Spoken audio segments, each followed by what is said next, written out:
Good afternoon, YouTubers. Let's all go here on the boat.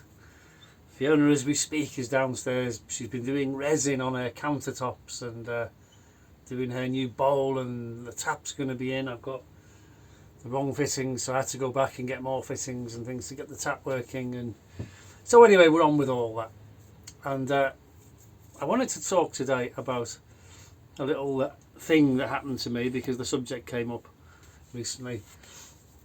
When you go flying, you know, your ears go pop. Okay, well, I have a little story about that.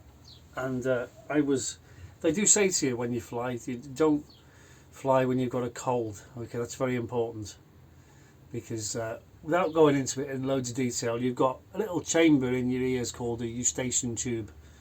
Okay, and normally you can yawn and your ears will click, and that will equalise the pressure. But if you've got a bit of a cold, that gets swollen and you can't equalise the pressure, so the pressure will change rapidly as you're flying. As you know, the air pressure gets less as you go higher. Anyway, when you go on flying, have you ever wondered why aeroplanes fly at those kind of heights, 40,000 feet, something like that? It's because the engines use less fuel, and the plane can go faster at that kind of altitude. You know, if you were in a commercial airliner and you could wind the window down, right, there wouldn't be enough air to breathe. Okay, and it's really, really cold, so everybody would die. Okay, so if they want to fly at those kind of altitudes, they've got to have a pressurized cabin. You know all this. You know, you're not stupid. And they've also got to have oxygen. Back in the day when the flying fortresses in the Second World War, those guys were going over in the B-17s in big formations. They were flying at 20,000 feet or more, right? Freezing cold. That's why they had all the big Irvins on, trying to keep warm, and they had to have the oxygen mask on as well. So otherwise they'd pass out because there's not enough oxygen. That's why the oxygen masks drop down if you get an emergency decompression. But normally speaking, when you go up in an aeroplane, you only go to 8,000 feet as far as the pressurization is concerned. You don't go over that, even though the plane's at 35,000 feet. Zoom in long, you're pressurized to about 8,000 feet. So your pressure differential is from ground level to 8,000 feet and then back down again. Obviously, by the time you get back down on the ground, the aircraft has pressurized itself back to normal surface pressure wherever you've landed.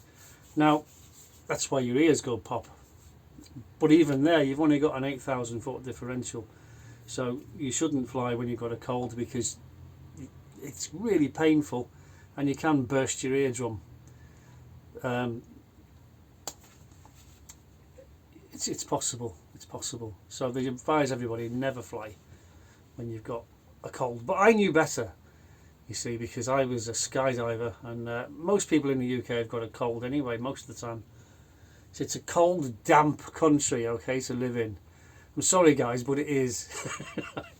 So most people live with snuffles from one time or another, and Vicks and Sinex and stuff like this, and they all play a big role in it. But so when you say you can't go parachuting today because you've got a bit of a snuffle, most of the time it's too windy, or the cloud base is too low, or one reason or another.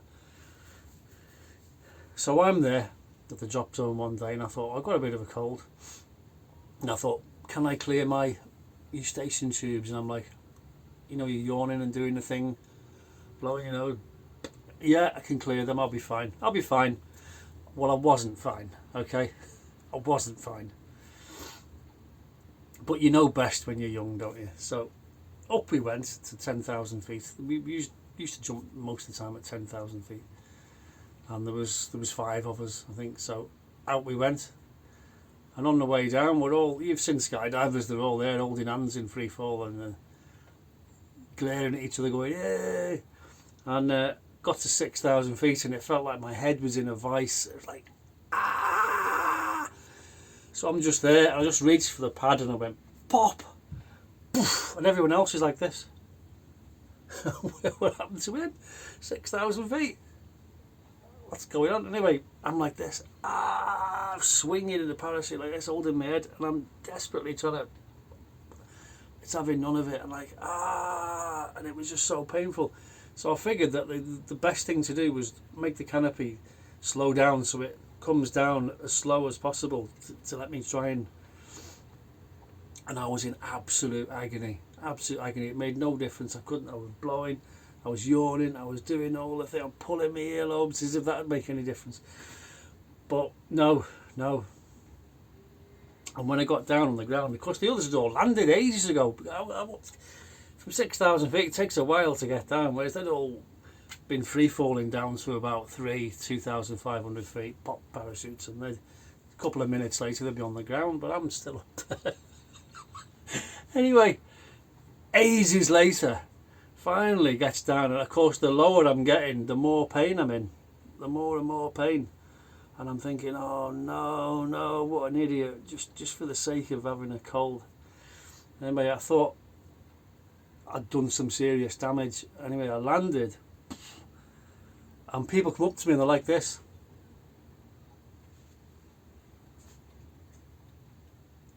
And I thought, whoa, no, I'm deaf. And I just took the parachute off, just dropped it to the floor, stepped out of it and walked to the toilet, something like this.